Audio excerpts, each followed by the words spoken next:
Hello, my name is Ashan Arashige and I will be conducting the English language presentation 1 for grade 9. Let's move on to the next slide. Hello everyone. In this presentation, we will cover the following areas. First, the grammar book, chapter 17. Under chapter 17, we will look at what demonstrative pronouns are. Secondly, what indefinite pronouns are, and finally, what distributive pronouns are. Next, we will go to the pupils book, and under unit 7, we will look at the first 4 activities and how you can do those activities at home. And finally, at the end of this presentation, there will be an essay topic which you are expected to write about 200 words on it. Okay, let's move on to the next slide. Okay, first, I hope everyone turned to page number 54 in the grammar book. First, let's look at what demonstrative pronouns are.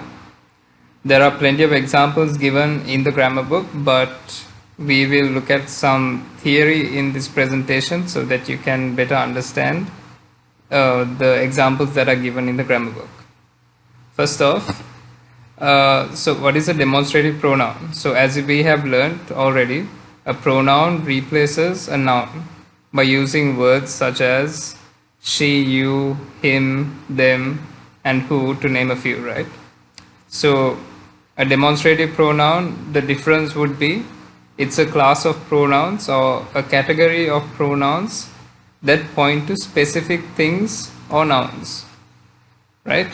So pronouns such as this and that are pointing words. They point to things that we need to point at, right? So these words do the job of distinguishing which nouns they have replaced.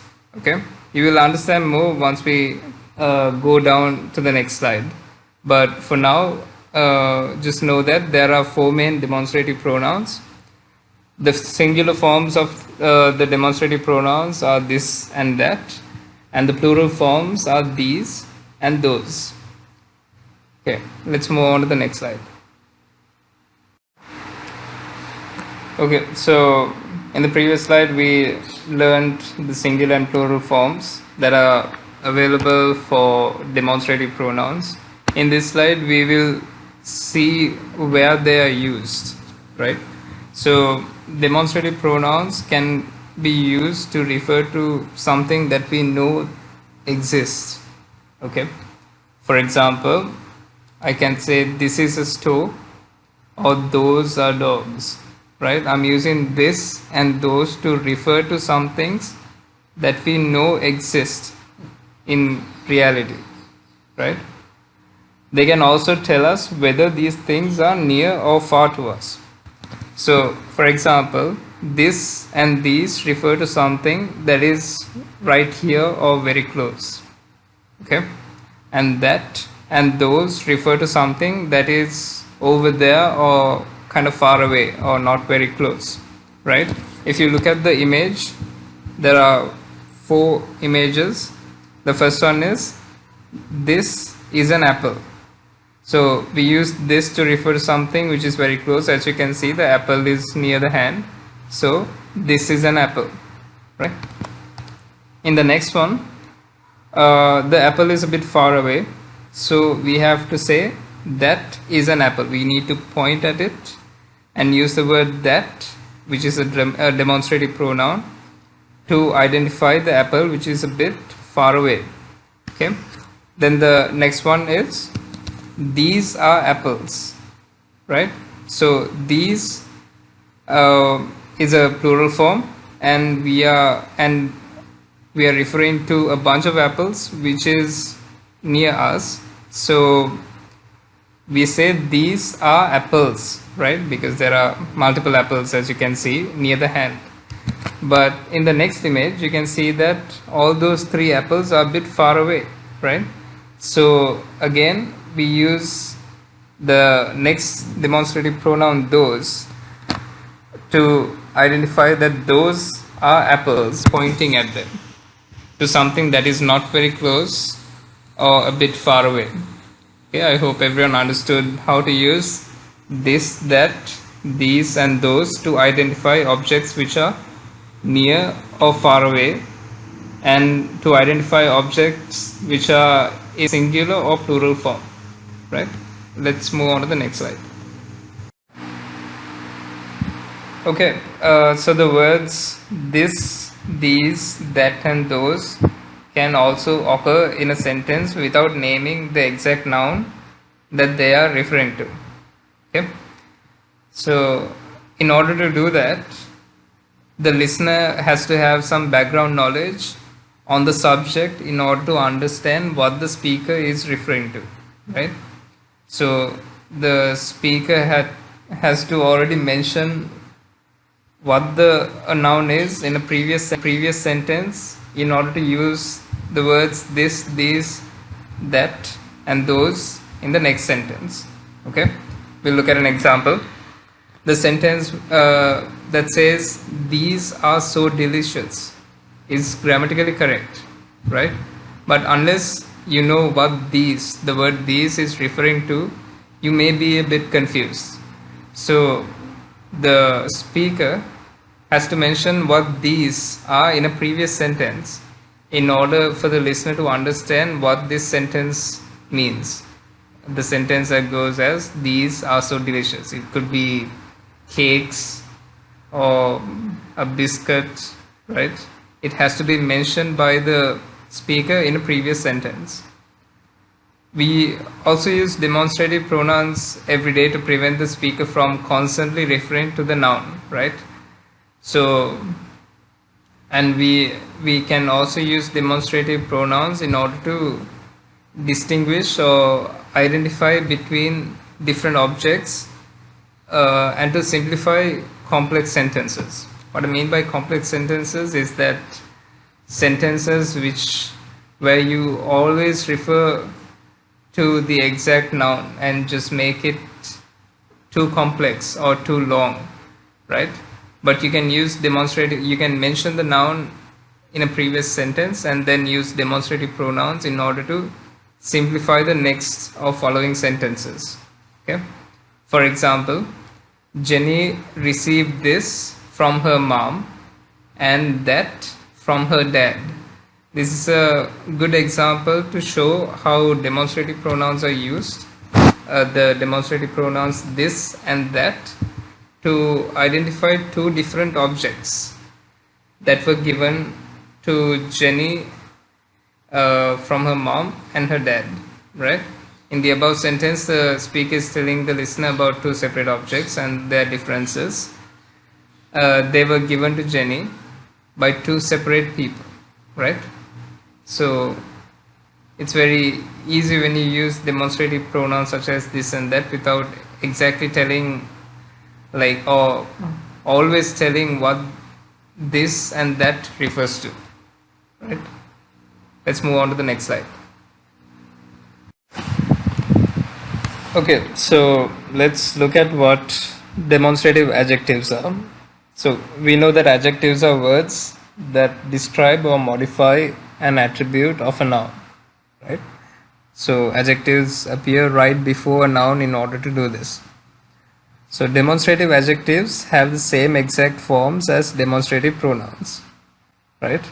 Which means demonstrative adjectives also has this, that, these, those, but they are used in a different way, right?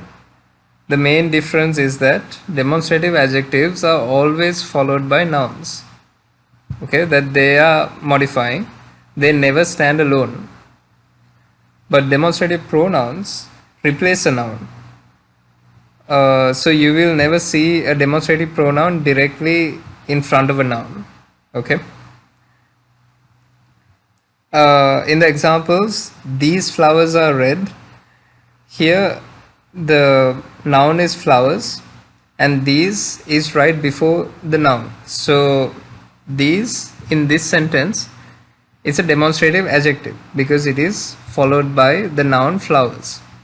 In the next example, these look tasty, right? So these is here these is a demonstrative pronoun because it stands alone. It is not followed by a noun. Okay. I hope you understood the difference between, or how to identify the difference between demonstrative adjectives and demonstrative pronouns. Okay, let's move on to the next slide. Next, we will look at what indefinite pronouns are.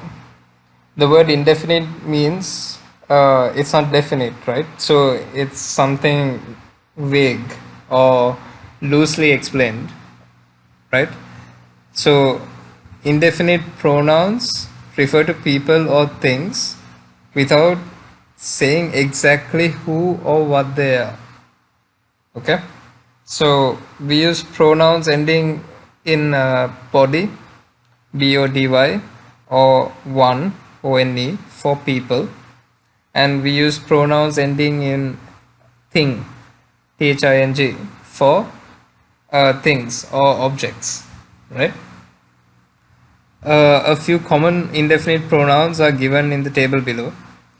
As you can see, anybody, anyone, anything, everybody, everyone, everything, nobody, no one, nothing, somebody, someone, something are all indefinite pronouns, right?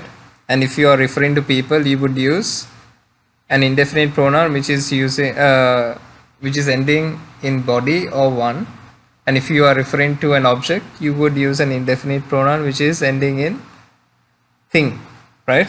Let's look at some examples. So everybody enjoyed the concert. When you say everybody enjoyed the concert, you are referring to people, but you are not telling exactly who the people are, right? So it's an indefinite pronoun. Next one, I opened the door, but there was no one at home. Again, no one, you are referring, no one is a indefinite pronoun where you refer to people, but you are not telling exactly who wasn't at home. So it's an indefinite pronoun. Next one, it was a very clear day.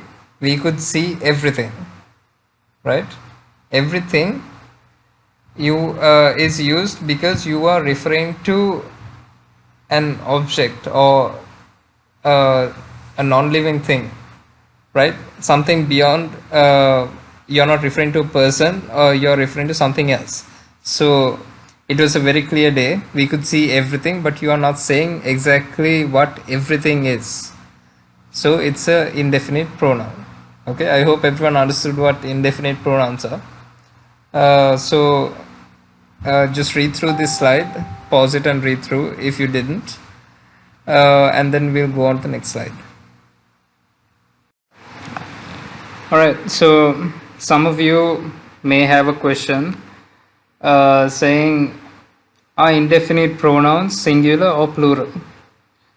So the answer to that question is, some indefinite pronouns are always singular, some are always plural, and some can be both depending on how the sentence is formed or where the indefinite pronoun is used in the sentence, right? So the list below shows a bunch of indefinite pronouns in a table, and all of these indefinite pronouns are always singular. Okay, so let's look at some examples. The first one is, we can either take the train or the bus. So when you say we can either take the train or the bus, either refers to one thing, right? So it's either the train or it's going to be the bus. So it's in a singular form. The next one, is anyone there? Or rather, is anyone here? Okay. So anyone refers to one person, and this is also an indefinite pronoun which is always singular. No one is coming to watch the movie. No one is also a singular indefinite pronoun referring to one person, Okay, so we use is and then coming to watch the movie. Okay, next we shall, in the next slide we shall look at indefinite pronouns which have which are always plural, and some which change between plural and singular. Okay, so in this slide we will first look at indefinite pronouns that are always plural. Words such as both, few, fewer, many, others, and several all fall under the category where these indefinite pronouns are always plural in their sentences, right? If there was a sentence, for example, saying John likes coffee but not tea, I think both are good. Okay, I'm sure everyone has said a similar sentence to this particular sentence, right, in their lifetime. So in this sentence, both is a indefinite pronoun, and we have used the word are to show the relationship to coffee and tea, right? So both is a indefinite pronoun which is always plural in sentences. Okay, the next one is shows a list of indefinite pronouns that can be singular or plural depending on the sentence, right? So words such as all, any, more, most, none, some, such can all be categorized under indefinite pronouns that can be singular or plural depending on the sentence, right? Let's look at an example. So there is more over there. Okay, if you hear a sentence, or rather if you read a sentence that goes as there is more over there, so we know that is a singular verb, right? So more becomes in this particular sentence a singular indefinite pronoun, right? In the next sentence, more are coming. Okay, I'm sure you have heard a sentence like this. So in this particular sentence we have used are, which is it's a verb.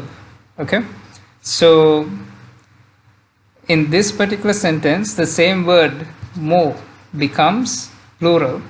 So these are instances where the word more becomes singular and plural depending on the sentence, right? Okay, let's move on to the next slide.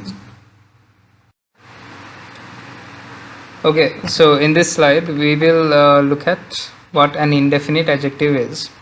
As we learned before, an adjective describes or modifies a noun, right? So an indefinite adjective is also used to describe a noun, but since this is indefinite, it is used to describe a noun in a non-specific way, okay, or rather in a vague manner.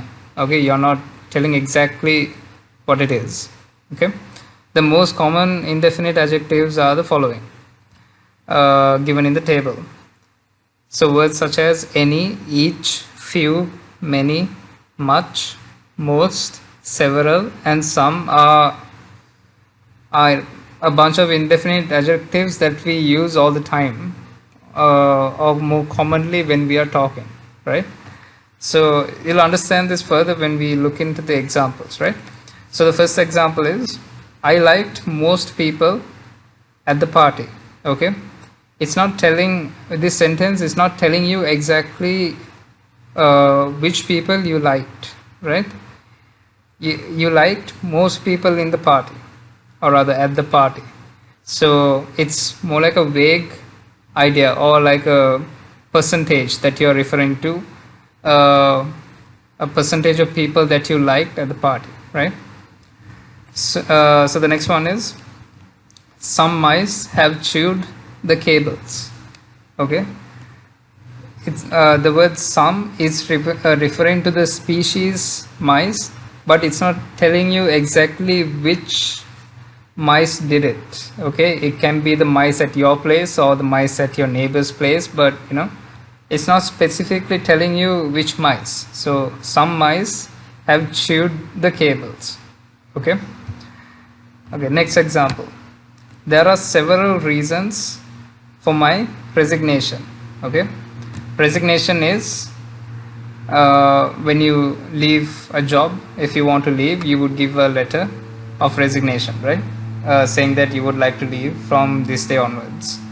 So in this sentence, there are several reasons for my resignation. Okay, the word several is used without exactly telling the number of reasons for giving the resignation to whatever company, right?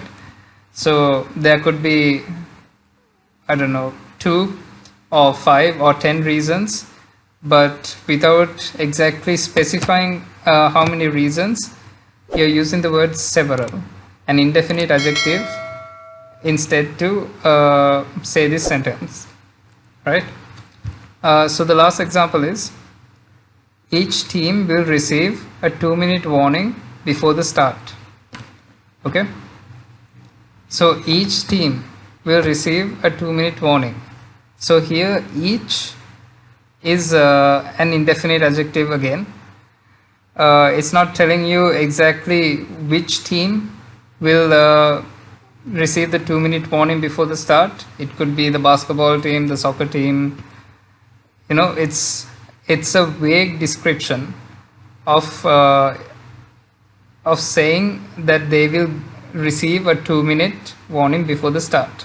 Okay, I hope everyone understood what, or rather how to use an indefinite adjective from these examples, right? Okay, let's move on to the next slide.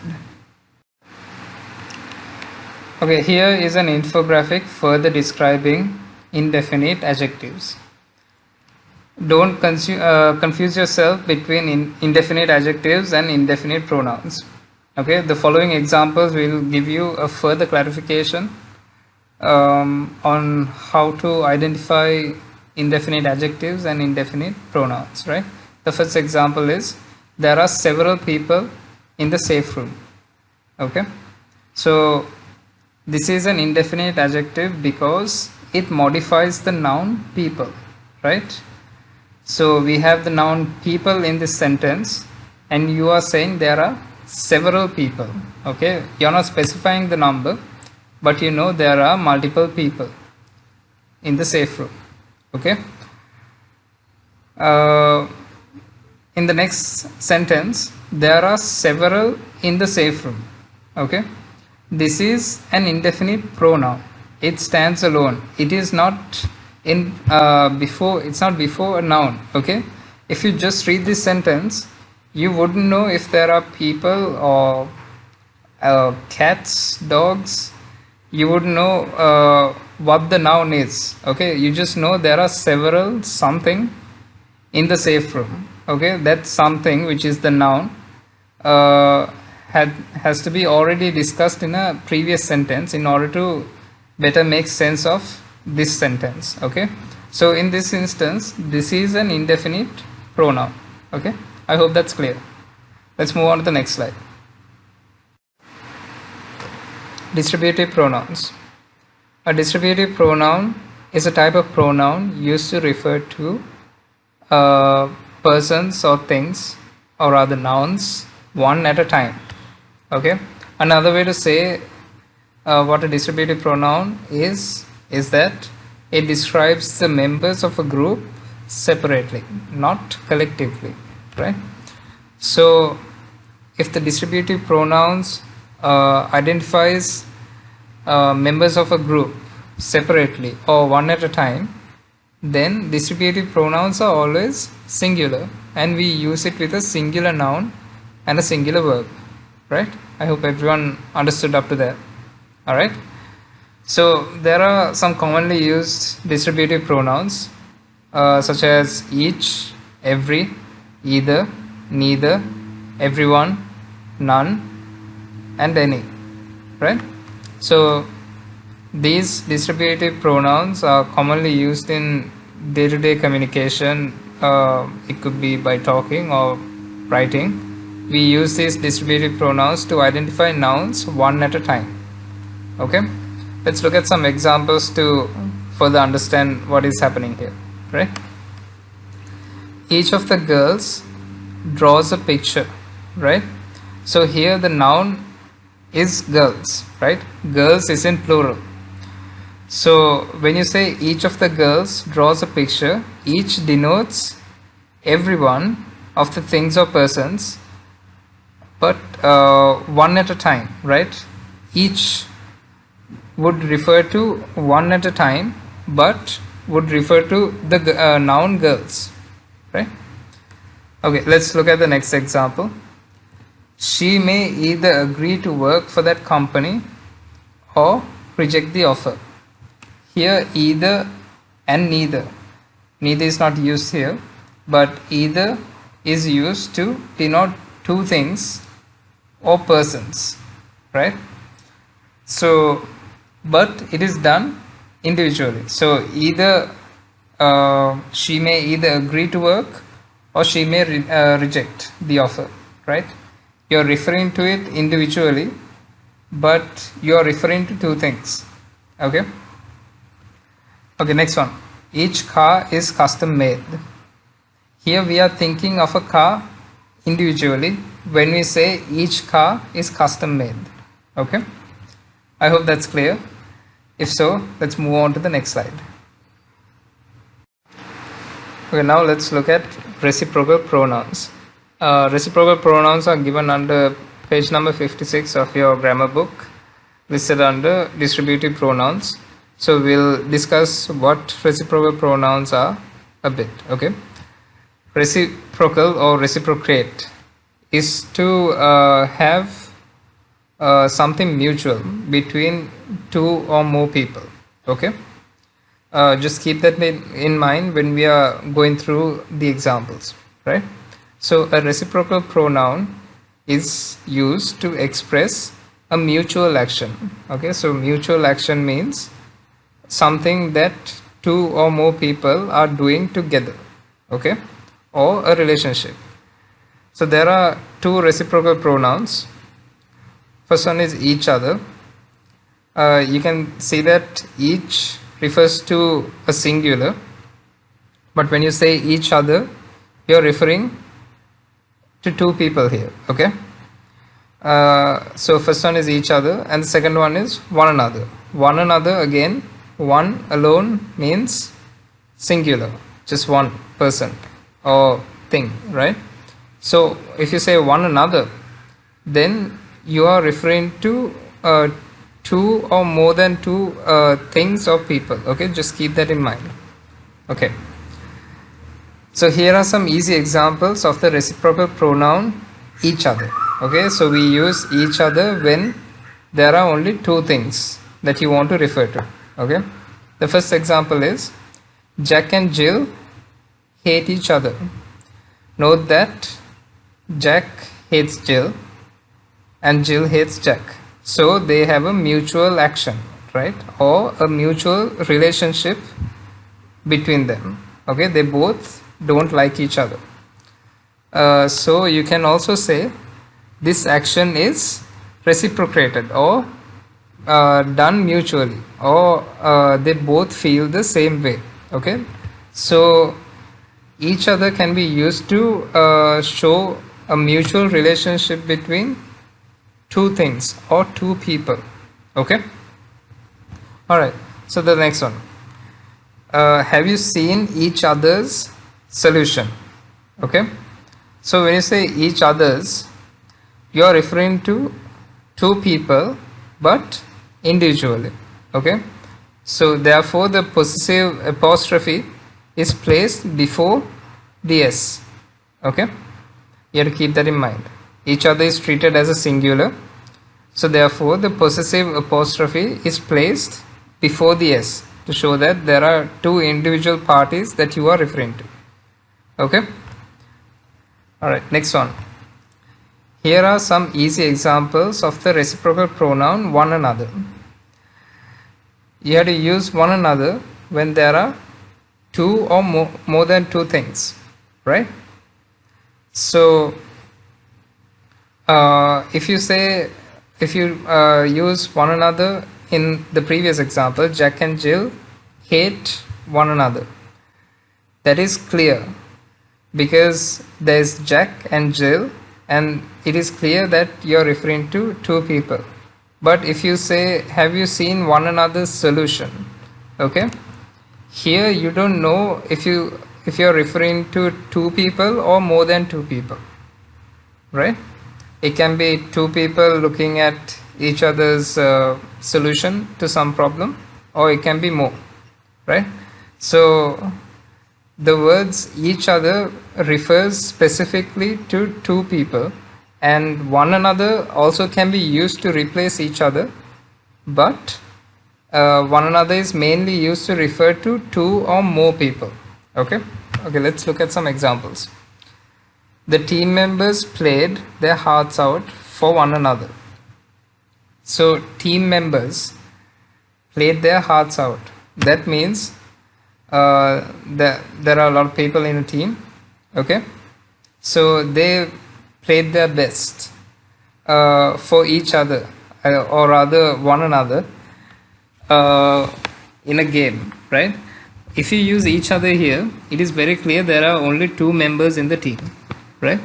But when you say one another, we can easily assume that there are more than two people playing in this team, right? The next example is, the competitors were deliberately blocking one another's view to gain an advantage. Okay, so this sentence is a bit complex, but let's break it down, right? The competitors were deliberately blocking. So what does that mean? It means, to deliberately block means to purposely block. Okay, that's the synonym for deliberately, purposely, right? So competitors were purposely blocking one another's view to gain an advantage. Okay, so they were at some event, let's say. Okay, so at some competition, so the people in front were blocking the view of the people at the back on purpose to have an advantage in winning the game, let's assume. Okay, there's not enough information to understand exactly what is happening here, but we can assume something like that. Okay, what you need to focus on is that one another is used in this sentence as well. Okay, and we use one another with a we use an apostrophe s when you say one another's, because we treat one another as a singular, right, as we discussed earlier. All right, let's move on to the next slide. Okay, so in this slide I have included an infographic which describes what a reciprocal pronoun is, or rather how to use reciprocal pronouns, right? So if there are two parties involved, in this case a cat and a dog, and they mutually like each other, or they both like each other at the same time, you can use the reciprocal pronoun and say, my dog and cat love each other, right? So you're referring to two people, or rather two animals, right, or two things. Okay, next one, if there are more than two, okay, but so you can see two men and woman who which is labeled saying mutual support. Okay, we can assume this is in an office space and they want to mutually support each other in the work that they do. Okay, or rather support each other at the same time to do the work that they have to do. So to put this into a sentence, you can use the reciprocal pronoun one another.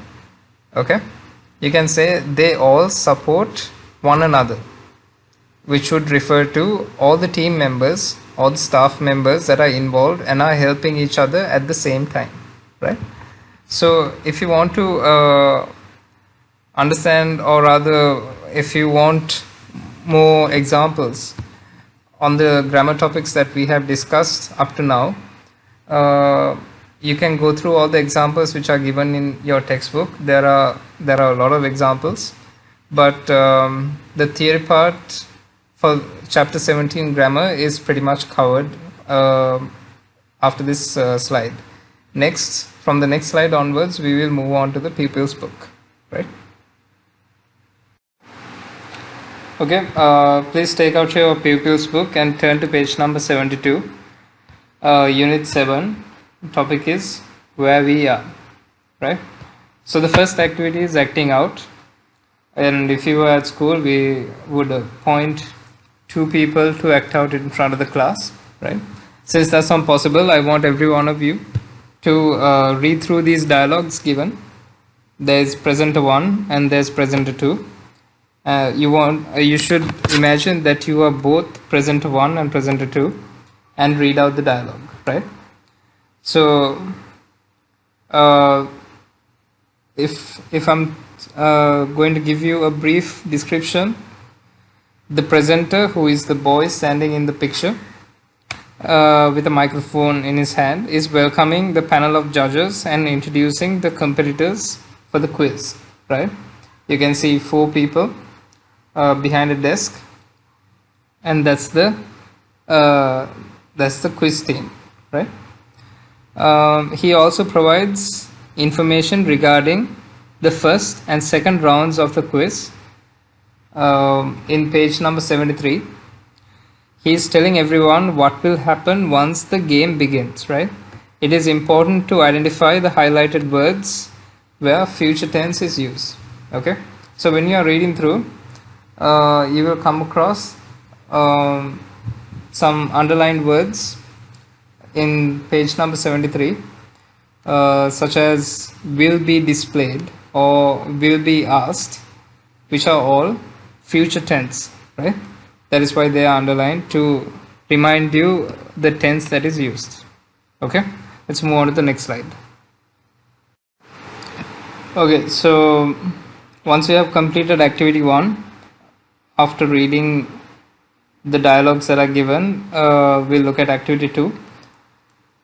In activity 2, there are a bunch of words inside a circle, right? So if you turn to page number 74, you will see 11 different pictures labeled from 1 to 11, right? So the words in page number 73 needs to be matched against the pictures in page number 74, right? So some of these words might seem new to you, but I will not explain them, because you should use internet resources to find out what they mean. Understood? So, for example, I will tell you how to do this. Once you find the answer, write the number of the image given in page number 72, and then your answer in front of it, right? That's the way you should answer these questions in your writing book. For example, the first image, you write 1, and then you write the corresponding or the correct word that is matching the first image, which is castle, right? So likewise, do the remaining 10, label the remaining 10 images, and then let's move on to the next slide, right? So I'm sure everyone read the acting out part in activity 1, right? Okay. So if you read it, you would know who Vihangi is. She was introduced previously as a competitor, and she received the topic Earth is our home to speak at the quiz program, right? So when she received the topic, she had taken down some notes in order to deliver the topic, which is given in page number 75. So you're supposed to use these notes and as a guideline, okay, and write your own speech to present to the class, okay. You must cover all the points that Vihangi has written down, okay. I hope that is extremely clear. So take your time, and again, if you want additional information, you're free to use internet resources for research purposes only, and find out information that is relevant for this particular topic, right? Or you can be imaginative and use the points given and write down your own speech, right? I would expect you to practice writing and delivering a speech as if we were doing it at school, because once school starts, I will tell everyone to give your speeches to your classmates. Okay, please note that. All right, let's move on to the next slide. Okay, so next we'll look at activity 4. The last activity we are going to do from the people's book under this presentation. In activity 4, you are expected to design or prepare a scrapbook, right, or a picture dictionary on different dwellings. So if you did your research for activity 2, you would know what a dwelling is, right? A dwelling is a place where you live, or you could say dwelling is also a home, right? So you're supposed to design a scrapbook and add a section in the scrapbook for animal dwellings as well, okay, animal homes as well. So as if you don't know what a scrapbook is just a normal book, or a book that you can make out of A4 pages. It doesn't matter, you can be creative. It's a book which has blank pages, and you can add stickers, you can color it and add pictures and small descriptions or cuttings of various things, strings. Okay, just be very creative when you are designing the scrapbook, right? So design a scrapbook that is going to tell whoever reads it about dwellings, the various kinds of dwellings that humans live in, and also include a subsection to include dwellings where animals live in. Okay, I have included a link in this presentation. You can follow it. It's to another YouTube video that explains different sized scrapbooks. It's not necessary that you watch this video that I have given in the link, but a scrapbook can come in various sizes, so it is entirely up to you how you design it. Okay, good luck with that, and let's move on to the next slide. Okay, so in the final slide, you are expected to write an essay, right? So write an essay on the following topic. You must write at least 200 words. So I thought the following essay topic might be interesting, given that the whole world is going through this issue. You are supposed to write an essay on the coronavirus and its effects on the world. Okay, you have to introduce what this is and how it has changed the world we live in. Okay, provide your own thoughts where it's necessary. Okay, first, before writing this, brainstorm. Okay, first identify what you're going to write for the introduction. Okay, next write some points that you are going to cover in the body.